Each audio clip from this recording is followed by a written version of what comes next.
ఇప్పుడు new slide తీసుకుంటున్నాను. New slide లో అది పేస్ట్ చేస్తాను, కంట్రోల్ వి.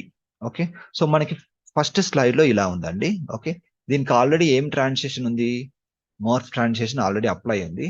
డూప్లికేట్ చేస్తున్నాను.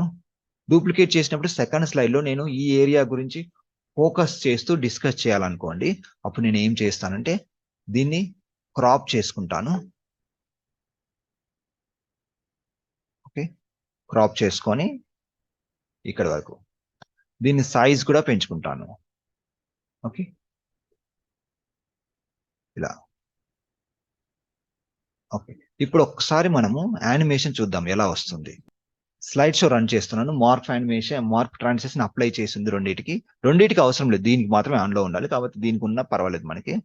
స్లైడ్ షో చూస్తున్నాను, చూడండి ఎలా వస్తుంది. ఇది మనం డిస్కస్ చేస్తాం. నెక్స్ట్ బటన్ క్లిక్ చేశాక ఏమవుతుంది, ఎంత స్మూత్ గా వస్తుంది యానిమేషన్ చూడండి. చూడండి, అంటే అక్కడ మనము చేసింది ఏమీ లేదు, అంటే అక్కడికి జూమ్ ఇన్ కావడానికి మనం చేసింది ఏమీ లేదు, ఓన్లీ మార్ఫ్ అని మార్ఫ్ ట్రాన్సాక్షన్ ఎఫెక్ట్ ఇచ్చాం. ఇంకొకటి చూడండి, ఇప్పుడు ఇది డూప్లికేట్ చేస్తున్నాను, కంట్రోల్ షిఫ్ట్ డి లేదంటే రైట్ క్లిక్ చేసేసి డూప్లికేట్ అంటున్నాను. ఇప్పుడు నేను ఈ ఫుల్ మ్యాప్ చూసినట్లయితే మనకి దీని కింద ఏముంది, ఇది ఈ కంట్రీ ఉంది కదా, లేదంటే ఈ ఏరియా, సారీ ఈ ఏరియా ఫోకస్ చేద్దాం. ఈ ఏరియాకి ఫోకస్ చేయాలంటే పిక్చర్ ఫార్మాట్ లోకి వెళ్ళి, అంటే నేను దీన్నే డూప్లికేట్ చేశాను, మనం ఆల్రెడీ క్రాప్ మోడ్ లో ఉన్నాము. క్రాప్ క్లిక్ చేసిన తర్వాత ఆ పొజిషన్ ను మీరు హైలైట్ చేసుకోవచ్చు. చూడండి ఇలా, మీరు ఏదైతే హైలైట్ చేయాలనుకుంటున్నారో ఈ క్రాప్ లోపల, విత్ ఇన్ క్రాప్ లో మీరు హైలైట్ చేసుకోవచ్చు, సైజ్ పెంచుకోవచ్చు, డిస్ప్లే ఏరియా చేంజ్ చేసుకోవచ్చు. సో ఇలా ఉంది. ఇప్పుడు మళ్ళీ ఒకసారి నేను డూప్లికేట్ చేస్తున్నాను. ఇది నెక్స్ట్ స్లైడ్. నెక్స్ట్ స్లైడ్ లో మళ్ళీ పిక్చర్ ఫార్మాట్ లోకి వెళ్ళి క్రాప్ అని, ఇప్పుడు నేను ఈ ఏరియాలో ఫోకస్ చేయాలనుకుంటున్నాను, ఈ రష్యా ఏరియాలో. సైజ్ కొంచెం నాకు ఫుల్ గా కనబడాలి కాబట్టి ఆ క్రాప్ ఏరియాలో కనిపించే అంత సైజ్ పెట్టుకుంటాను. ఇంకా తగ్గించాలి, ఎందుకంటే బౌండరీ దాటిపోతుంది.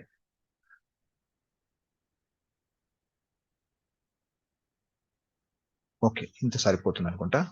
ఓకే, ఒకసారి మనం మొదటి నుంచి మ్యాప్ ఫస్ట్ స్లైడ్ నుంచి యానిమేషన్ ఎలా ఉంది చూద్దాం. ఓకే, సో ఇక్కడ నుంచి నేను స్లైడ్ షో స్టార్ట్ చేస్తాను, చూడండి. ఇది స్లైడ్ 1. నేను ఇది నార్మల్ మోడ్ లో పెట్టేస్తాను, డూప్లికేట్ కాదు, స్వాప్ ప్రజెంట్. ఓకే, చూడండి నేను ఇప్పుడు డౌన్ యారో ప్రెస్ చేస్తున్నాను, అంటే నెక్స్ట్ స్లైడ్ కి వెళ్తున్నాను. యానిమేషన్ ఆ స్లైడ్ షో ట్రాన్సిషన్ ఎలా వస్తుంది చూడండి. ఇక్కడికి ఫోకస్ అయిపోయాం. ఇప్పుడు మనకి ఫోకస్ కిందికి వెళ్ళాలి. చూడండి ఎంత బాగా వస్తుంది. మళ్ళీ నేను డౌన్ యారో ప్రెస్ చేస్తాను, అంటే ఇక్కడ ఏమవుతుంది, నెక్స్ట్ స్లైడ్ కి వెళ్తున్నాం మనం.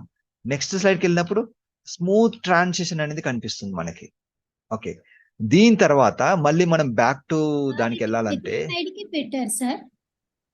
ప్రతి స్లైడ్ కి నేను మార్క్ ట్రాన్సిషన్ ఇచ్చాను. ఇది ఎక్స్ప్లెయిన్ చేసిన తర్వాత మళ్ళీ బ్యాక్ టు నార్మల్ రావాలంటే ఏం చేయాలంటే దీన్ని తీసుకొచ్చి అక్కడ పెట్టేసాను, అంతే. డూప్లికేట్ స్లైడ్ తీసుకొని దీన్ని తీసుకొచ్చి లాస్ట్ లో పెట్టేసేయండి. ఇక్కడ నుంచి స్లైడ్ షో ఒకసారి మనం చూద్దాం. ఈ స్లైడ్ ఇది, తర్వాత నెక్స్ట్ డౌన్, నేను మళ్ళీ స్లైడ్ షో చేస్తాను డిస్ప్లే సెట్టింగ్స్ లో, సాప్ ప్రజెంట్. ఓకే, చూడండి డౌన్ ఆరో ప్రెస్ చేస్తున్నాను, ఫోకస్ ఇక్కడ ఉంది. మళ్ళీ నెక్స్ట్ డౌన్ ఆరో ప్రెస్ చేస్తున్నాను, అంటే నెక్స్ట్ స్లైడ్ లోకి వెళ్తాం మనం. వెళ్ళినప్పుడు మనము ఆ పిక్చర్ ని క్రాప్ చేసి చూపించాం కదా, అక్కడికి స్లోగా మూవ్ అవుతుంది ఇలా. ఇప్పుడు మళ్ళీ రైట్ సైడ్ మూవ్ అవుతుంది, మళ్ళీ రైట్ సైడ్. ఇప్పుడు బ్యాక్ టు నార్మల్ కి వెళ్తుంది, ఎందుకంటే నెక్స్ట్ స్లైడ్ లో మనం ఫుల్ పిక్చర్ పెట్టాం. చూడండి ఇలా. ఓకే, సో మీరు ఎప్పుడైనా ఒక స్టోరీ లాంటిది చెప్పాలనుకున్నాను అనుకోండి, కాకపోతే ఆ స్టోరీలో మీరు నిన్న నేను ఎక్స్ప్లెయిన్ చేశాను కదా, ఒక గార్డెన్ సీనరీ తీసుకొని అందులో థింగ్స్ డిజైన్ చేయడము, కలర్ చేంజ్ చేసుకొని చెప్పాను కదా. సో మీరు ఏదైనా ఒక స్టోరీ లాంటిది ఏదైనా ప్లాన్ చేస్తున్నారు అనుకోండి, ఆ ఫుల్ పిక్చర్ మీరు పెట్టుకోండి ఫస్ట్ స్లైడ్ లో. సెకండ్ స్లైడ్ లో ఏ ఏరియా అయితే, లేకుంటే అక్కడ ఒక అబ్బాయి ఫోటో ఉంది, ఆ అబ్బాయి గురించి మీరు మాట్లాడాలనుకుంటారు, ఎక్స్ప్లెయిన్ చేయాలంటున్నారు, అబ్బాయి ఏరియాకి నెక్స్ట్ స్లైడ్ లో క్రాప్ చేయండి. ఓకే, దాన్ని పిక్చర్ కింద కన్వర్ట్ చేసుకొని క్రాప్ చేయండి. క్రాప్ చేసినప్పుడు ఏమవుతుందంటే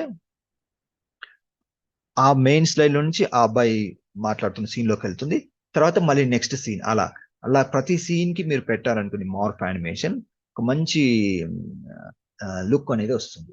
సో ఈ మార్ఫ్ యానిమేషన్ గురించి మీకు అర్థమైందా అండి? అర్థమైతే చెప్పండి. ఓకే, లేదంటే నేను మళ్ళీ ఒకసారి షార్ట్ కట్లు చెప్తాను. అర్థమైంది. ఒక్కసారి అంటే అన్ని దానికి మళ్ళీ అంటే మనం క్రాప్ చేసిన ఒకసారి చెప్పండి. దానికి పెట్టాలా సార్? ఓకే ఓకే చూడండి, అంటే ఈ ఎగ్జాంపుల్స్ లో నేను ఏం చేశానంటే, ఇది ఒక పిక్చర్ అండి మనకి. దీన్ని ఏం చేశాను, నెక్స్ట్ స్లైడ్ లో అదే పిక్చర్ ను కాపీ చేసుకున్నాను. అంటే డూప్లికేట్ చేస్తే అదే పిక్చర్ నాకు. ఓకే, సో అదే పిక్చర్ ని నేను ఏం చేశాను, జస్ట్ క్రాప్ చేశాను అంతే. క్రాప్ చేసినప్పుడు నాకు క్రాప్ చేసి విత్ ఇన్ క్రాప్ లో సైజ్ పెంచాను. సైజ్ పెంచితే ఏంటంటే ఇదంతా కూడా ఇది మాత్రమే కనిపిస్తుంది.